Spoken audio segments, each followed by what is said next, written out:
This is a calm Italian bedtime story.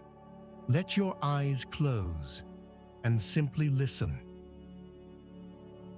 The water is already awake, not moving quickly, not calling attention to itself, just present. Under the moon, the harbor does not shine. It absorbs light instead, holding it in long, uneven lines that stretch and break with every small movement of the tide.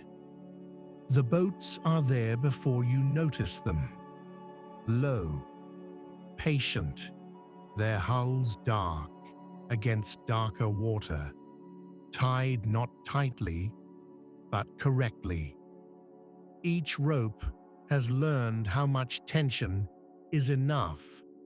The moon hangs high enough that it does not belong to the horizon anymore. It does not rise.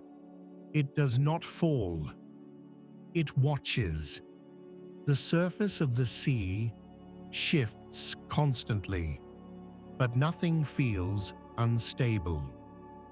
Wood creaks softly, not from strain, but from familiarity. Boards adjusting to the weight they have carried all night. Somewhere along the pier, a knot is checked. Not because it looks wrong, because it has been checked this way for years. The sound of it is small, fiber against fiber. Then stillness again. This harbor has no urgency at this hour, no instructions, no signals. It knows what comes next. A boat rocks once, then settles. Another answers with a slower movement, as if reminding it not to rush. The water laps against stone steps that have been worn smooth long before tonight. The sound is dull and rounded, softened by centuries of repetition. Stone does not echo here, it listens. A crate rests near the edge of the pier, empty, waiting without asking. Its wood carries salt from other nights, other catches, other hands that lifted it without ceremony and set it down without comment. Nothing is stacked yet. Nothing is arranged. This moment belongs to the pause before motion. A distant light flickers once across the water, then holds steady. Not a signal, just a reminder that the village is nearby, breathing at its own pace. Windows above the harbor remain mostly dark. A single one glows faintly, not from activity, but from habit. A light left on, because it has always been left on. The moonlight touches the edges of nets folded on the deck. The mesh catches brightness unevenly, creating patterns that do not repeat. The nets smell of water and time. Not unpleasant, honest. They have learned how to wait. A rope slides an inch through a cleat, then stops. No one pulls it further. It has found its place. The air carries salt without sharpness. It does not sting. It rests on the skin lightly, as if it knows it will stay for a while. Farther out, the open sea is darker, deeper. It does not offer detail. Tonight is not for distance, it is for closeness. The harbor feels enclosed, held between land and water like a shallow breath. A wooden pole taps once against a hull as the tide shifts. The sound is low, almost apologetic, then nothing again. This is not silence, it is balance. The moon continues to hold its position, unbothered by the small sounds below.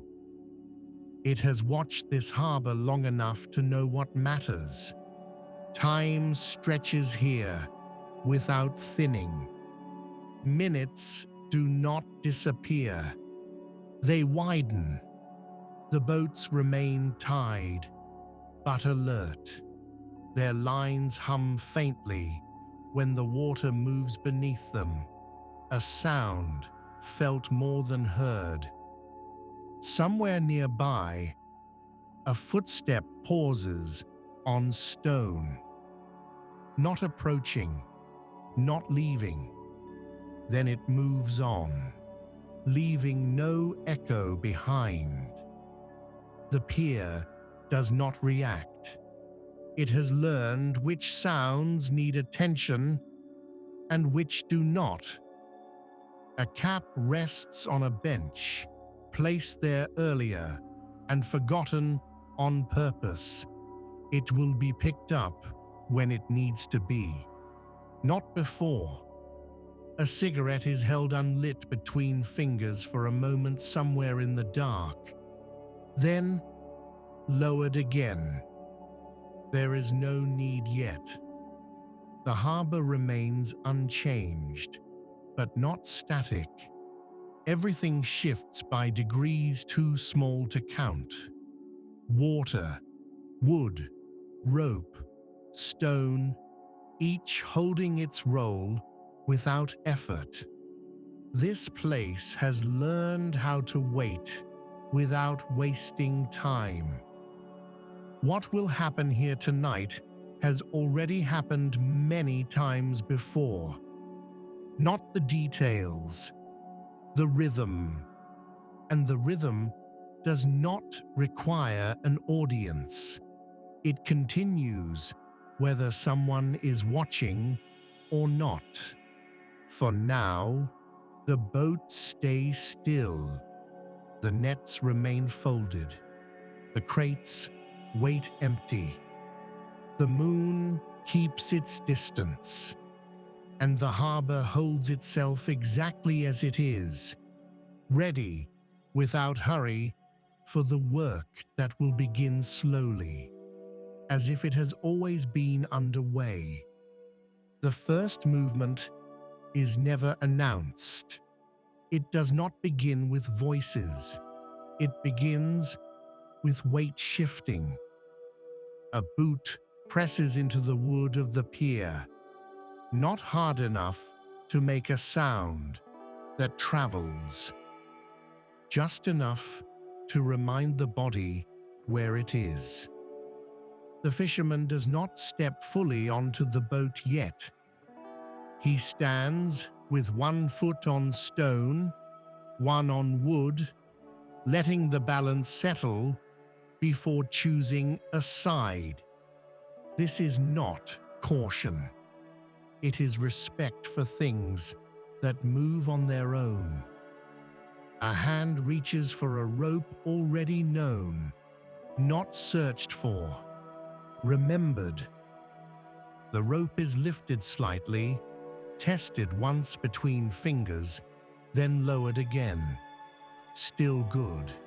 Still holding. Another knot is touched, not undone, just acknowledged. Here, knots are not trusted blindly. They are greeted. A net is unfolded slowly, not shaken.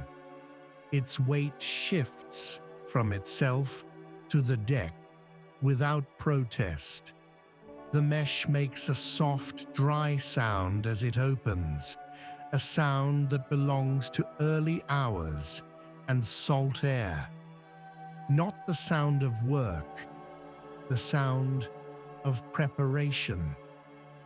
A crate is moved closer to the edge of the pier, dragged only halfway, then lifted the rest of the distance. Stone would remember the scrape. No one wants that.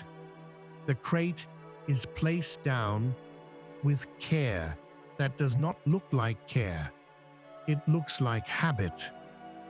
A hand brushes the rim of the crate, removing nothing, aligning nothing, just checking that it is there. The fisherman bends slightly, not from effort, but from familiarity. His back knows this motion better than his name. A cap is picked up from the bench and set on a head without adjustment. The brim is already shaped correctly. Someone else arrives without being seen, not from the village, from the edge of the dark. There is no greeting, only a nod that happens somewhere between seeing and understanding. A cigarette is finely lit, shielded from the breeze by a cupped hand that has done this exact thing for decades. The flame appears briefly, then disappears again. The night returns to itself. The cigarette is not smoked quickly. It is held, allowed to exist. Smoke lifts and dissolves before it can choose a direction. A knife is taken from a pocket and set down on the edge of the boat. Not placed carefully, placed where it will not fall. The blade catches moonlight once, then goes dull again. A net is lowered into the boat's belly, not dropped, lowered. Each movement avoids suddenness, as if the harbor itself might wake if startled. The fisherman spits once into the water, not forcefully, just enough. The water accepts it without comment. A rope is loosened half a turn, not untied. It does not need freedom yet.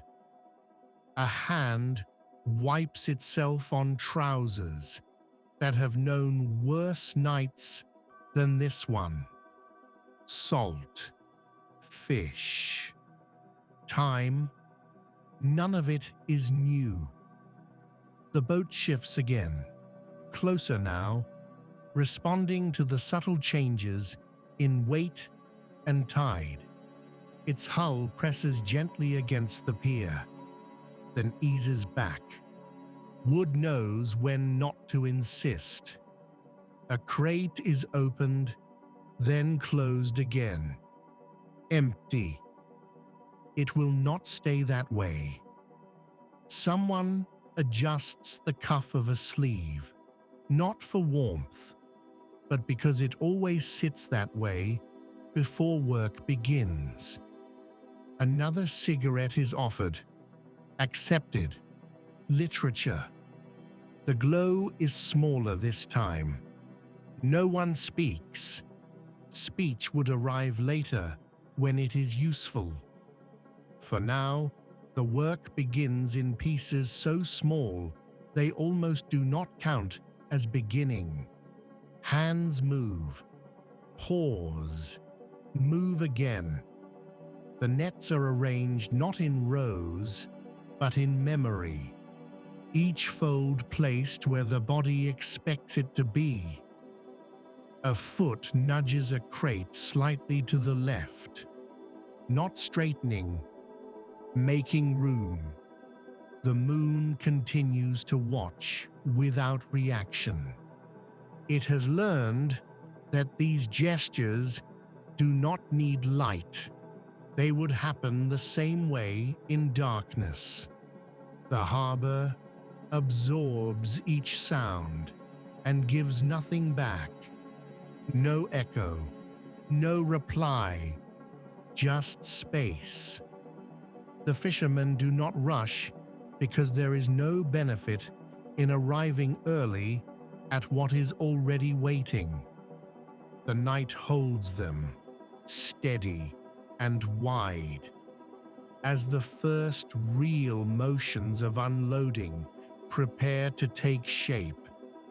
Not yet the catch, not yet the weight, just the quiet agreement between hands, boats, and water that the next phase can begin. The weight arrives before it is seen. It announces itself not through movement, but through the way the boat settles lower in the water. Just a fraction, enough for the pier to notice. A net is lifted slowly, hand over hand, not pulled, not urged. The mesh resists gently, as if reminding the body that it carries more than it shows. Water releases its grip in stages. First a sound, then a pause, then another sound. Drops fall back into the harbor, one by one, each landing without echo. The fishermen adjust their stance without thinking. Feet widen slightly, knees soften. This is not effort yet.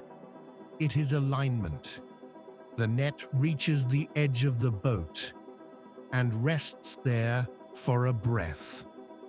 No one rushes the moment.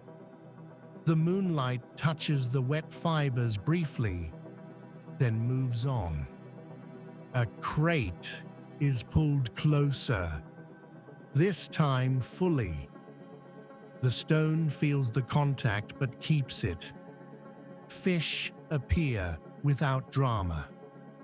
Silver shapes emerging quietly, their movement already slowing, their presence accepted.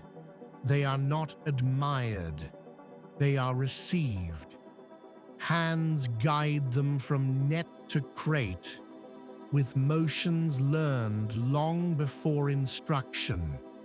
No counting, no sorting, only placement.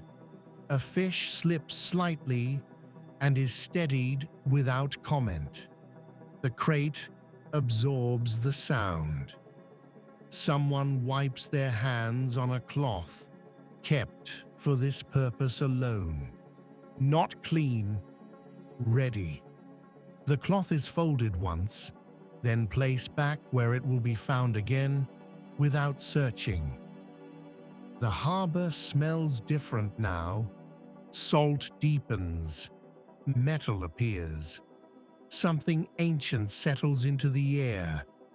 A second net rises, heavier. This time the boat responds more clearly, rocking once, then holding. The pier accepts the shift. A rope creaks softly, then stops. No correction follows. The fishermen know when not to interfere. A fish is lifted, then set back down. Not discarded, just adjusted. The crate is fuller now, but not crowded. Space is left on purpose. Fullness is respected here. A knife moves once, precise and calm. No unnecessary sound. The blade is wiped, returned to the same place on the boat's edge. Someone exhales slowly through the nose, not tired, grounded. The cigarette is forgotten for a moment, then retrieved. A single pull. No more.